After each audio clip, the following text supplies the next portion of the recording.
What's going on, guys? Graham GSM Matthews back here with my review of the June 25th, 2021 edition of SmackDown, which I thought overall was a pretty good show that unfortunately fell on a pretty bad day for the wrestling world, which we'll get into momentarily. I hope you guys are doing well, having a great week. Like I said, I enjoyed this edition of SmackDown overall, the return of Edge at the end, some storyline development, hype for next week's Last Man Standing qualifying match. We'll get into that, which is pretty cool. Unfortunately, some feuds continuing when they should not be, which we'll get into as well. But like I said, at the beginning of the day on Friday, not as early as the June 2nd releases, which was like 10:30 in the morning about a month ago. These releases happened around 2, 3, 4 o'clock yesterday, a couple of hours before SmackDown, and none of them affected the main roster, so these don't really have anything to do with SmackDown. These were all releases that had to do with the Performance Center and NXT and 205 Live specifically. But I thought I would talk about it here today just because I would usually discuss it on hashtag or WrestleRant Radio. Unfortunately, the news breaks of this stuff well after we record, and those shows aren't coming up until Wednesday or Thursday of next week. So I thought I would give my quick 2 cents right now on all the releases that are so far confirmed from WWE. Now, these are the 13 talent releases. There might have been more firings from, corporate staff and writers and stuff like that. I had heard that the writer they had just hired, actually, that was in the news this past week, for saying that she wasn't familiar with the product, she's a comedy writer, was also let go this last week. Now, Sean Ross Sapp of Fightful had said that his sources had told him that the backlash from fans online, and there was quite a bit of it, and I have my own thoughts on the whole situation, which I'll probably get into at another point, had nothing to do with her departure, but let's face it, they probably did. I don't find it to be a coincidence that they would hire this woman only to let her go before she even starts, and only after the backlash comes out from fans that wrestling or that WWE is hiring people that aren't at all familiar with the wrestling business. So that's a whole other ordeal, but as far as the talent departures are concerned, these were the people that were confirmed to have been let go from WWE on Friday, June 25th. So the talent releases include, and I'm getting this list from ProWrestling.net, which is always a great source of information, Fandango, Aria Daivari, Tony Nese, Matt Martell and Chase Parker of Everrise, August Gray, Tyler Breeze, Samir Singh, Sunil Singh of the Bollywood Boys, Marina Shafir, Kurt Stallion, Marco Ruas, which is Arturo Ruas? I never knew how to pronounce the name, but I do know who he is. And Killian Dane, also of NXT. So that's 13 talent departures. That's a lot of notable names there from NXT and 205 Live. Not any major difference makers, but a lot of talented people that are now without a job in WWE, which is unfortunate. So again, I'll probably break these down at another point more in depth, but just kind of running quickly down the list here, Fandango and Tyler Breeze of Breezango. The team had absolutely run its course a while ago. They got their token tag team title run about a year ago, which was fine. I enjoy Breezango. I had the chance to interview Fandango earlier this year. Great guy. I'm sure Tyler Breeze is awesome as well. But the tag team had run its course, but that's not to say that you couldn't find another role for these guys on the show. Tyler Breeze specifically, Fandango was a very talented dude. He had been there for a very long time. Like, we're talking main roster, new NXT, old NXT, SCW, friggin' OVW. That's how long this guy was there for. I mean, he may not have been OVW, but I'm almost positive. He was definitely an FCW, I'll tell you that much. He had been in that company for a very long time. So it's a shame that he's no longer there. Could you have found a different role for him beyond the dancing stuff? Yes. And Fandango and Breeze were very entertaining together. The Fashion Police stuff was great. The mini feud of the Usos back in 2017 was very enjoyable. The quick run they had at the SmackDown Tag Team titles. And it was that one Backlash match. They didn't actually win the championships, but they had a Backlash match with the Usos for the belts. And it was very good, actually. It was in Chicago. I remember it being one of the better matches from that show. But yeah, they've done a lot of cool stuff together over the last 5 years, and they came back to NXT about a year or two ago, and it was a nice way to kind of revamp the act a little bit because they weren't being used at all, really, on the main roster, and injuries also did them in, Fandango specifically. But Tyler Breeze, deserved a lot better. And this tag team, I think, really could have been taken seriously if they went at it a bit more seriously. That was just never in the cards. So Tyler Breeze had been there for a while as well. I think he was in that first ever episode of NXT 9 years ago when they first went to Full Sail back in 2012. and now he's gone from the company. So Breeze was someone I was always specifically very high on. It's a shame they couldn't do more with him in the Cruiserweight division, in NXT itself. He had initially come back to NXT on his own in the summer of 2019, getting that one takeover match with Velveteen Dream for the North American Championship, which I thought was a very good match. So it's a shame that he's no longer there. Nice, Daivari, August Gray, the Bollywood Boys, Kurt Stallion, all people from 205 Live. 205 Live is now completely depleted. I mean, people didn't really watch the show to begin with as of like a couple of months ago, even now. Despite the wrestling on that show every single week right after SmackDown, and you would never know it because WWE never promotes it anymore, the wrestling on the show every single week is great, and they just recently brought in a bunch of new faces. Ari Sterling, the former, oh God, what was his name on the independent scene? I don't remember, but not Blake Christian. He was the guy that faced Kushida about a week or two ago on the show. But yeah, Ari Sterling was on, something Zane. Alex Zane maybe might have been his name, Alex Zane. Ari Sterling, Grayson Waller, they just brought in Ike Manjiro, and Asher Hale, the former Joseph Hendry from 205, or from Evolve. Which honestly, I'm a little surprised they didn't let him go, just because they're letting go of pretty much everyone they hired from 205 Live, not from 205 Live, from Evolve about a year ago. So when WWE purchased Evolve, maybe there was some sort of an agreement like, hey, we'll give you the library as long as you hire our biggest talent, which they did, which included the most recently released Brandy Lauren, the former Skylar Story, who they let go of a month or two ago. So they let go of her. The referee from that batch of people they hired, Jake something, I believe, they fired him. They let go of August Gray. He was from Evolve. Kurt Stallion was from Evolve. I mean, come on, man. I mean, these people never even really had a shot. They were just brought in less than a year ago, and they've already been let go. And I thought Gray and Stallion were very good. Stallion recently got hurt, so he hasn't been on the show recently, but he was a very good get for them, and they just recently let him go. Everrise, the former 3.0, which I'm sure is what they're going to go back to. Again, a very entertaining tag team. It seemed like they were getting over. I'm pretty sure they were on NXT this week. They lost to Hit Row, and they were on 205 Live quite a bit as well. Again, very entertaining. They had some segments on the show that got over, I thought, well. They actually just moved their show to the WWE YouTube channel on like Thursday, and now they've been let go, so you never really know what's going to happen. That was pretty much it. Marina Shafir, they just have done absolutely nothing with on the show at all. When they let go of Jessamine Duke a couple of months ago, the writing really should have been on the wall for Marina Shafir as well. And though I know Jessamine had kind of semi-retired from the wrestling portion of it, it was reported that she had kind of moved over to the digital space to work with Up, Up, Down, Down.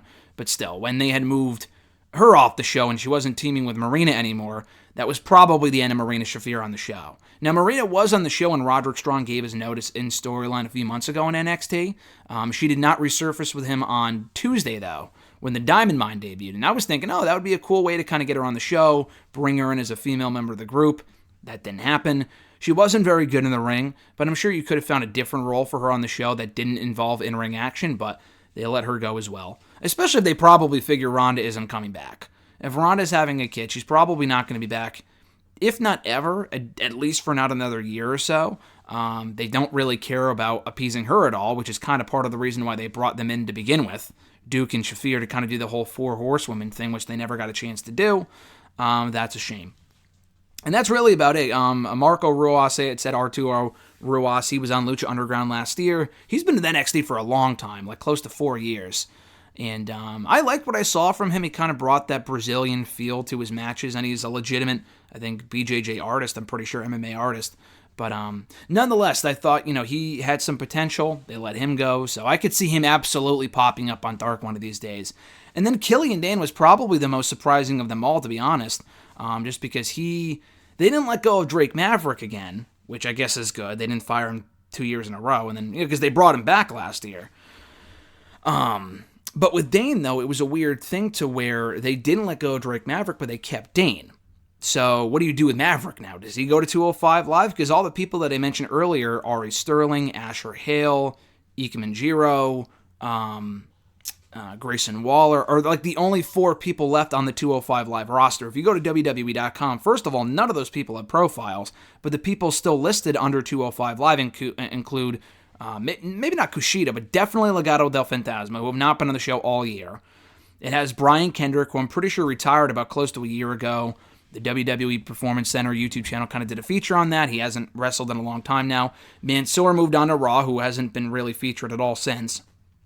Gulak's on Raw, Tozawa's on Raw, Alexander's on Raw, all of whom used to be a part of 205 Live.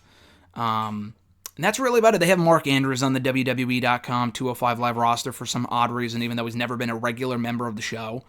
But at any rate, Dane was very surprising just because, it was said per Nick Khan or whoever was responsible for the releases that it didn't matter. It didn't matter who you were married to or what you were involved in or what you had going on or what you've done, how long you've been here, blah, blah, blah. Nikki Cross just resurfaced on Raw this past week with a new gimmick that she's apparently very happy with, and good for her. I think it's crap, but whatever. If that's what she wants to do, cool. Dane and the Maverick thing I thought was clicking. It was entertaining. It was kind of like the resident comedy team of NXT, and they let him go. So, and he's a guy with size, too, that you would think that even over Maverick they would want to keep because he's a big dude. He can go in the ring. And now almost every original member of Sanity, except for Nikki Cross, is now gone from the company. And they debuted only 4 or 5 years ago, which is pretty crazy when you think about it. They can kind of reunite the whole group with the guys anyway in Impact if they wanted to, because Eric Young's already there. Madman Fulton, the former Sawyer Fulton, is now there, or has been there for a while. Alexander Wolf was let go about a month or two ago. So, yeah, just very surprising cuts. And again, we'll probably have more analysis on this as the days and weeks go on and we find out more about it. But it is a shame for right now to see so many talented people let go. And I mentioned Neeson Daivari, too. They were kind of part of that 205 Live pool. They were originals on the show. They were for 5 years. I see most of these people ending up in a different promotion, whether it be an Impact. I don't see them all going to AEW. I could see maybe a Breeze getting a shot there. I don't really have any desire to see the Bollywood boys in AEW, to be quite honest with you. They're good guys, I'm sure, but at some point, you got to stop signing all the former WWE guys. If it makes sense, like an Andrade or someone like that, then absolutely. But when it comes to an August Gray, for example, who I think is very talented, there's really no reason to hire all of these people. You know what I mean? Maybe a Nice, but I feel like a lot of these guys, like a Nice or a Gray or even an Everrise, I think would be perfect in a Ring of Honor or Impact. You got to kind of share the love there a little bit, but yeah, that's just kind of the news on the departure front from Friday afternoon. As far as SmackDown itself was concerned, and now we're finally getting to the SmackDown review, I thought it was a good show. Like I said, I thought they featured the Fallout well from Hell in a Cell last Sunday, which was kind of like an uneventful show overall, but it was solid. To kind of kick off the show, going off that, we had an intergender tag team match. Bayley and Seth Rollins knocking off the SmackDown Women's Champion Bianca Belair and Cesaro, which followed that quick exchange on the mic that Bayley and Bianca had. I knew at that point when Bianca was talking about Bayley so much and then Bayley came out and they were having this match, I kind of knew at that point, okay, they're not done with this feud. And then my fears were confirmed when they had Bayley pin Bianca. Now listen, I love Bayley. I've enjoyed the feud. They had a very good Hell in a Cell match on Sunday. Hell in a Cell should absolutely be the blow-off. Drew and Bobby, to WWE's credit, that was the blow-off for that feud. They did not continue it. And honestly, if any feud inside the cell from the last 7 days should have continued, it could have been that one. Yes, Lashley had the whole last chance thing, so they can't it's WWE. They can work around it if they want. But that had a cheap finish with McIntyre getting rolled up, the distraction from MVP, the interference from MVP. If anything, that feud probably more should have continued than this one. These two have been feuding since late last year, have Bayley and Bianca. They've had a lot of matches, all of which have been very good. Backlash, Hell in a Cell, SmackDown twice. Bianca's beaten her now 3 times. Bayley won the first match. Bianca's won the last 3. Why would Bayley? We know she's getting another shot now. She's earned it by pinning the champion. But from a booking standpoint, why would you continue the feud? Honestly, I know they put Carmella in the Money in the Bank ladder match. They put Liv Morgan in the Money in the Bank ladder match. But I would swap out Bayley for Carmella in this spot. I think Carmella and Bianca is a bit fresher. We've only seen it maybe once or twice, if that. And the Bayley feud has run its course. I don't really know why they're continuing it. I would assume they're going to do one more match of Money in the Bank, but I'm just done with this shit. They did that. Hell in a Cell might have been one pay-per-view too many as well for the Bayley feud, because Bayley's not going to win, nor should she. They're clearly waiting for Sasha to come back. I thought she might come back on the show. I'm glad she didn't. They brought back Edge instead, obviously. I think Edge coming back now makes more sense than Sasha, because I would rather see... Roman and Edge is going to happen in front of fans, but I think the next Bianca-Sasha match has got to be saved for SummerSlam, and not Money in the Bank, in my opinion. Even though Money in the Bank has hosted some like WrestleMania-worthy matches before, Cena and AJ being one of them, Punk and Cena being one of them, among many other matches. But I would save that for SummerSlam personally. So I'm glad they didn't do that. But it's not like they don't have any other options. I mean, instead of doing what they did with Carmella and Liv on the show, you could have just swapped in Bayley in that spot. Bayley could have just been announced for the match, being the longest reigning SmackDown Women's Champion of all time. I do think it's stupid to just announce people for the match, but SmackDown has no women. SmackDown has literally 4 or 5 women on their roster, so they can't even afford to do qualifying matches. And I'm sure Natalya and Tamina won't be in the match, thank God, just because with them, it doesn't make a whole lot of sense. Because they're the current tag team champions, they're not going to be in the match. They're currently feuding with Mandy Rose and Dana Brooke. They're not going to be in the ladder match. Maybe you could have put them in qualifying matches. That could have made a little bit of sense. But even then, you don't have enough women. They don't have 8 women to do 4 qualifying matches over the next week or two. So they kind of had to name a few people into the match the way they did with Sonya Deville and Carmella on this show. As I said on Wrestle Rant Radio on Thursday, I think it'd be amazing if Sonya just announced herself as the last participant, or someone got hurt at the last second and she replaced them and won the whole thing. Sonya's got to be back in the ring soon. I mean, the authority figure stuff has run its course. She's done a great job with it, but it's high time she gets back in the ring. That SmackDown Women's Division desperately needs her, like really badly, because they need more women on the show. They need a call-up or something. And maybe they will call up someone and they'll advance, like Io Shirai is busy right now, but I don't know. They need something on this show because the continuous Carmella Liv Morgan matches and Bianca Belair and Bayley matches are just getting to be pure ridiculousness. I mean, at this point, Natalya and Tamina aren't even factored in the show at this point, so it literally is 4 women on the show: Morgan, Carmella, and then Bianca and Bayley. And they're just putting them in different matches every single week. It's ridiculous. So, like I was saying before, I would have put Bayley in the ladder match, have Liv Morgan beat her, prove that she's worthy. I mean, she kind of did that with Carmella, but it would be even more impressive that she would beat Bayley just because she's beaten Carmella before, so who cares? And then put Carmella, having beaten Liv Morgan a couple of weeks ago, not the last match they had, but I don't know, she could attack Bianca or pin her or something to set her up as the next challenger, only for the Money in the Bank pay-per-view. That would feel a lot fresher than whatever they're doing with Bianca and Bayley still. The matches are good, thankfully, so it's not all bad. But still, like, it feels like they've gotten to the end of the road with Rollins and Cesaro.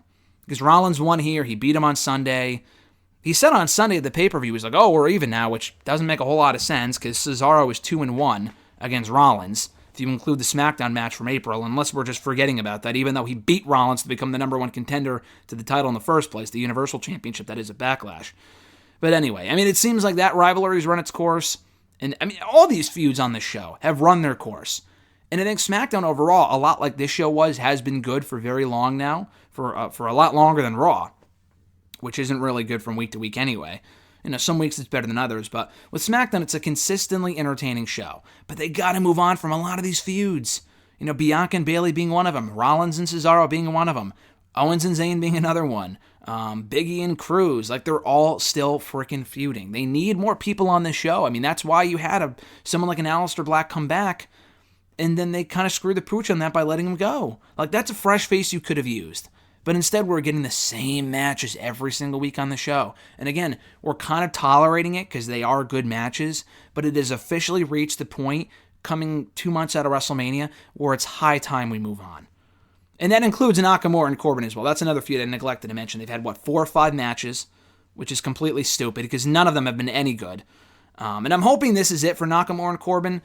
We were shown Nakamura being watched by Corbin in the back during Shinsuke Nakamura's big King's Coronation on the show.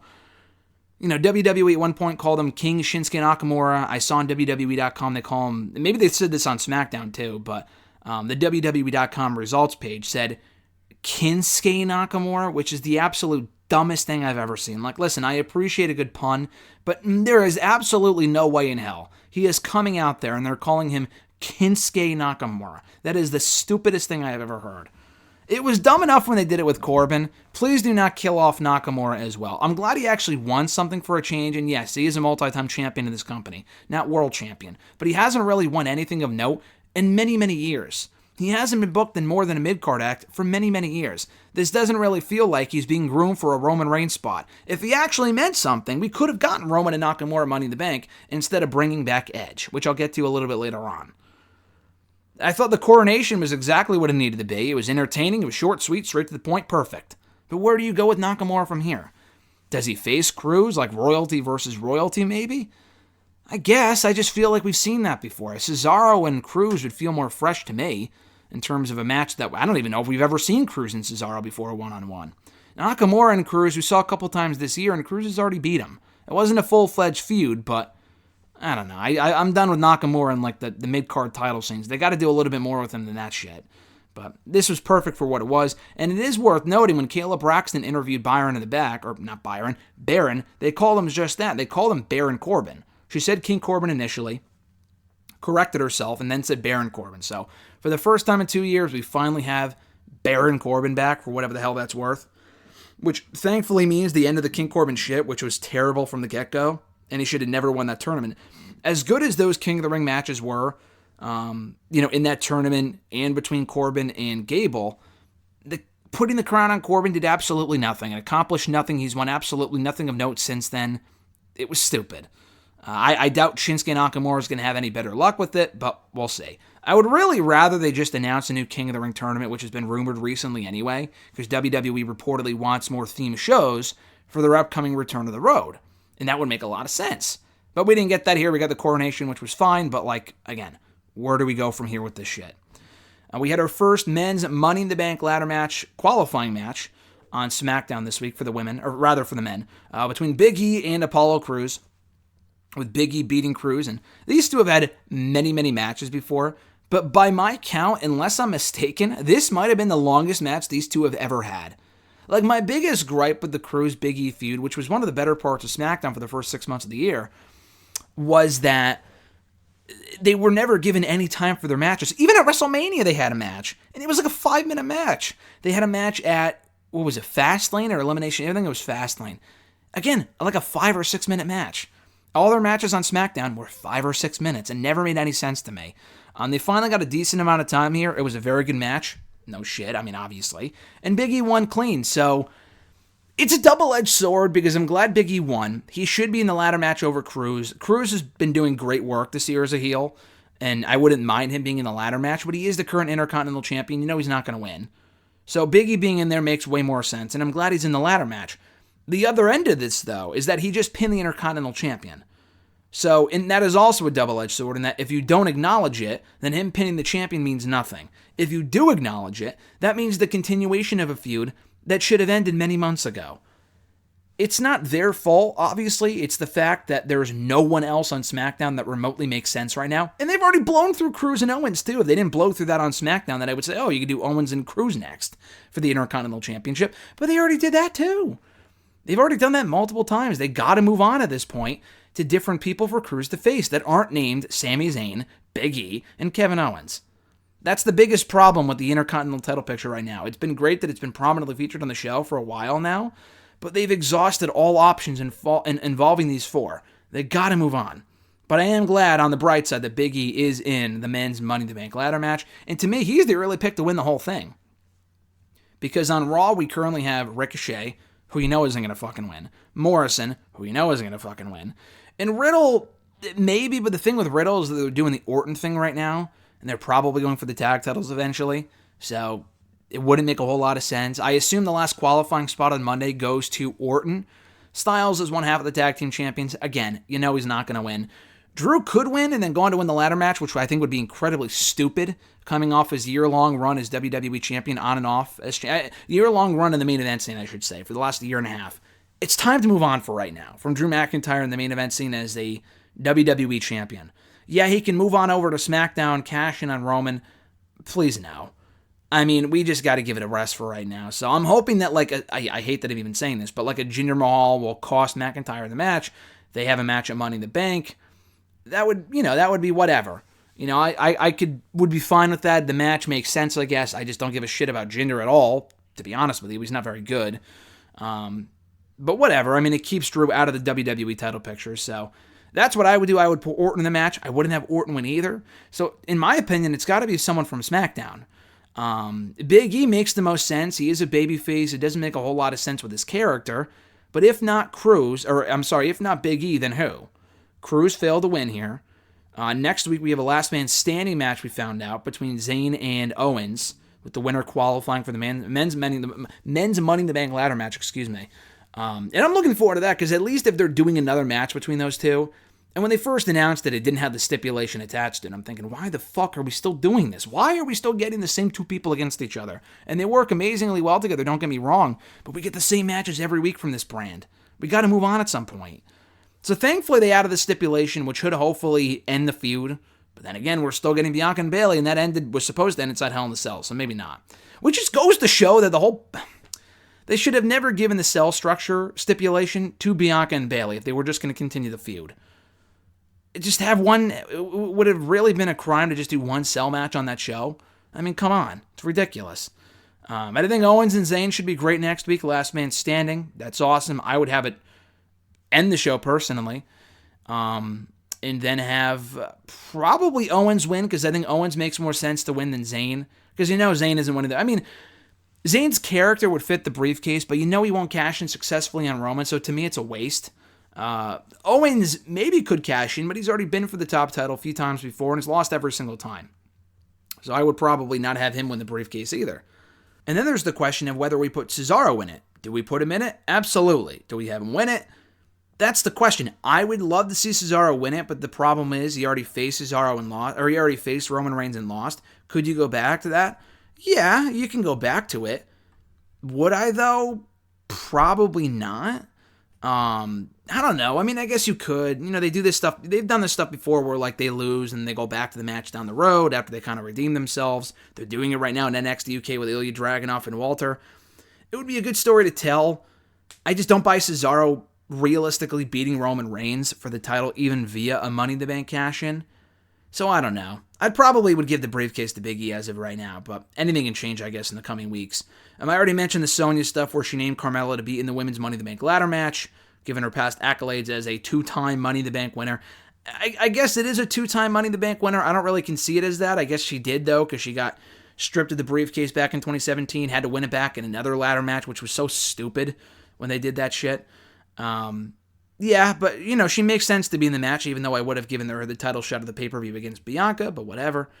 And then Liv Morgan comes out, says that she beat Carmella the last time they faced off, which is true, and that she deserves to be in the match.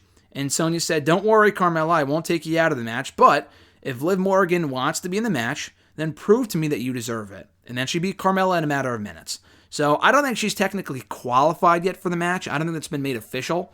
But I'm sure she will be added because they have no choice because they have no women on SmackDown. I mean, at this point, you got to put in the friggin' janitor on that show because they have no women to put in the match.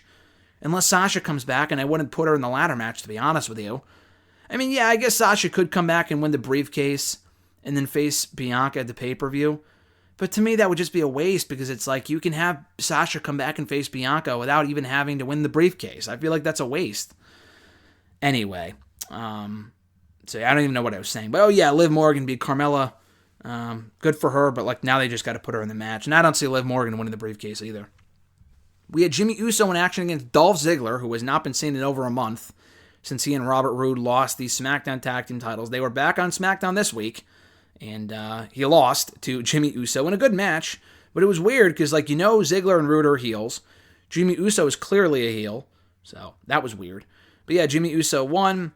Not much more to say there. They did open the show with a Roman and Jimmy talking segment, with Jimmy revealing that Jay ain't coming back in his words. So I don't think he's hurt. Hopefully they're just holding him out to bring him back in the next couple weeks. So I don't know what's going on there, but it's definitely intriguing. So I'm looking forward to seeing where they go with that.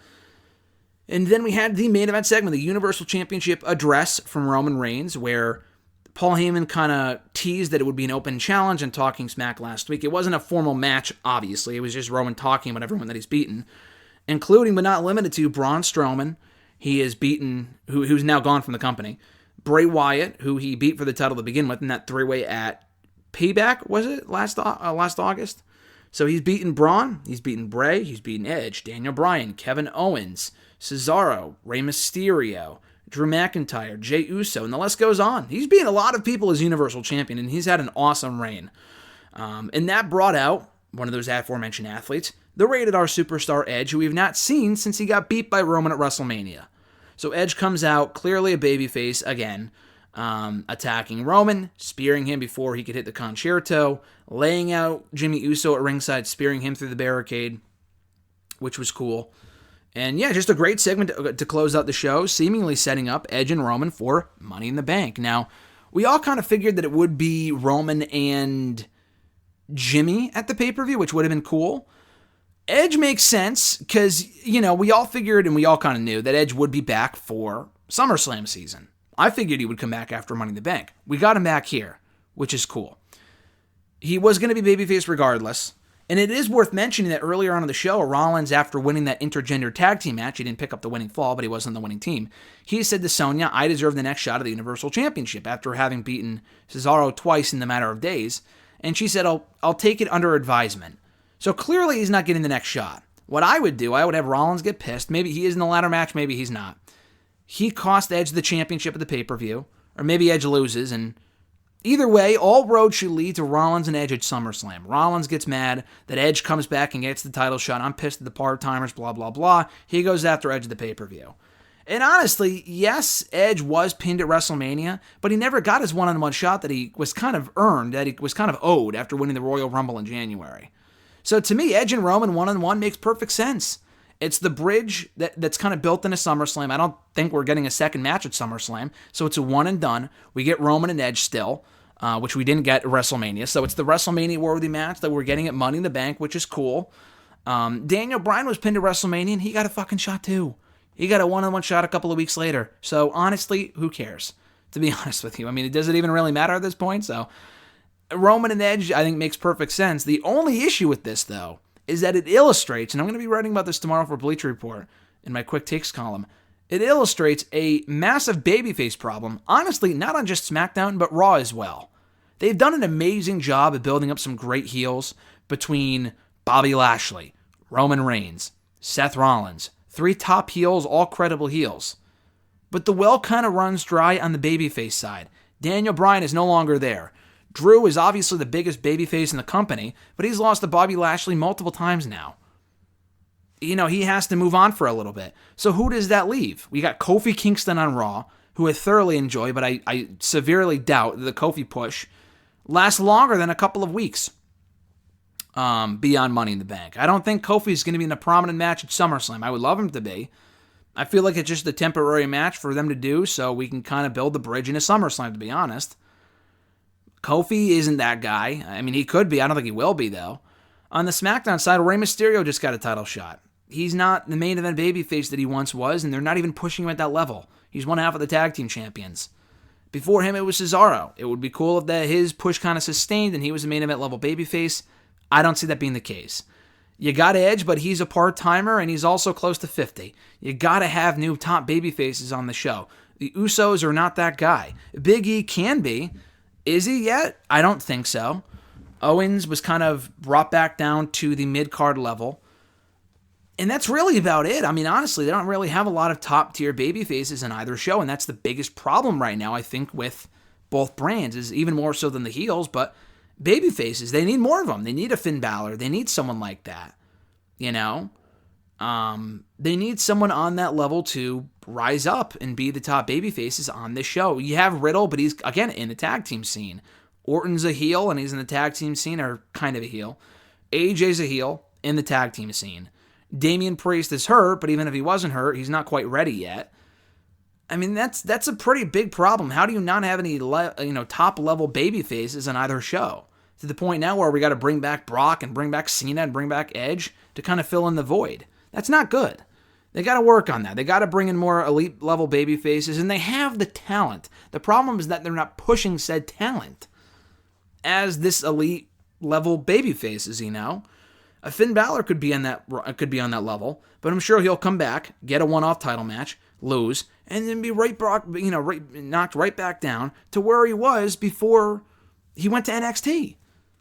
That's the problem, but, temporarily, though, I thought this was a great segment. It is a fun feud to do, but they really got to think about, all right, we really need more top-level baby faces on these shows. What are we going to do?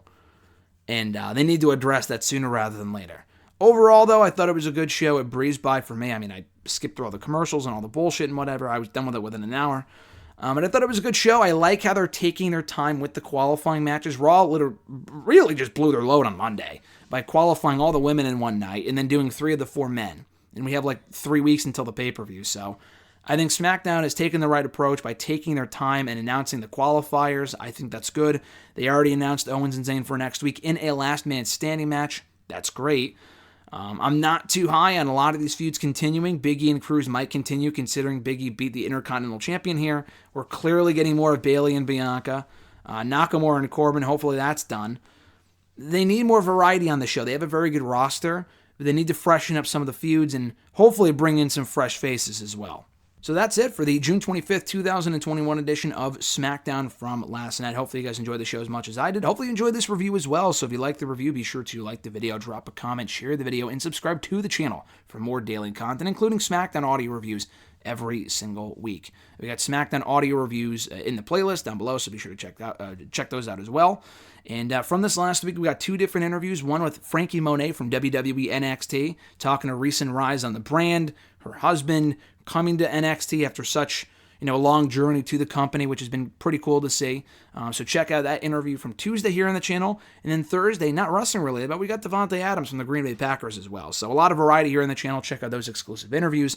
All the other content coming to the channel in the days and weeks to come, including tomorrow with a Talking Smack audio review from today. That's dropping this morning or in a little bit or whenever. So have a great one, guys. I'm Graham G. Matthews, and I'll catch your ass down the road.